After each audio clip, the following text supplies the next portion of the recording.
உளுத்தம்பருப்பு சாதத்துக்கு. இந்த இதில் வந்து அரை அழாக்கு பார்க்கலாம், அரை அழாக்கு அரிசி, புழுங்கல் அரிசி தான் நான் போட்டிருக்கேன். புழுங்கல் அரிசி அரை அழாக்கு கருப்பு உளுந்து, உடச்ச உளுந்து போட்டுட்டு நல்லா வாஷ் பண்ணணும்.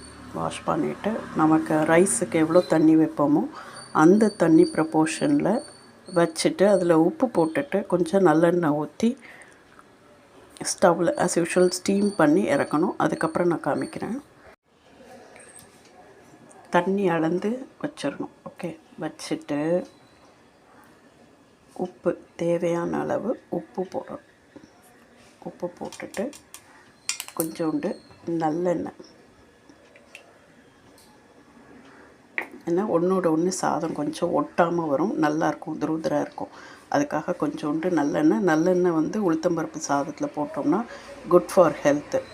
அதுக்கப்புறம் பூண்டு கொஞ்சோண்டு, நான் வந்து எனக்கு கொஞ்சம் கம்மியாக பிடிக்கும், அதனால் கொஞ்சோண்டு பூண்டு போட்டிருக்கேன். உங்களுக்கு வேணும்னா நிறைய பூண்டு போட்டுக்கலாம். ஓகே, சாதம் நல்லா வெந்துருச்சு தெரியுது உங்களுக்கு, உதிராக இருக்குது, குழையலை.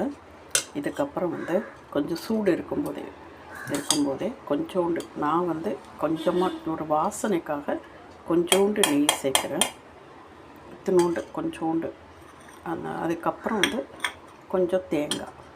ஓகே, கொஞ்சோண்டு தேங்காய், சின்ன கப்பில் கொஞ்சோண்டு தேங்காய் சேர்த்துட்டு நல்லா கிண்டிட்டு நீங்கள் எள்ளு துவையல் அரைச்சி பரிமாறலாம். எள்ளு துவையல் அரைக்கலாம், இல்லைன்னா புளிக்குழம்பு வெங்காயம் பூண்டு போட்டு நம்ம புளிக்குழம்பு வைப்போம் இல்லையா, அந்த மாதிரி வச்சு கூட இது கூட சர்வ் பண்ணலாம். குழந்தைங்களுக்கு, ஏஜ் அட்டன் பண்ணவங்களுக்கு, அப்புறம் இந்த குழந்த பிறந்ததுக்கப்புறம் கால்சியம் டெஃபிஷியன்சி வரவங்களுக்கு எல்லாத்துக்குமே இந்த சாதம் வந்து ரொம்ப ரொம்ப டேஸ்ட்டாக ஹெல்த்தியாக இருக்கும் அவங்களுக்கு கொடுத்தா. So try it at home. Thank you.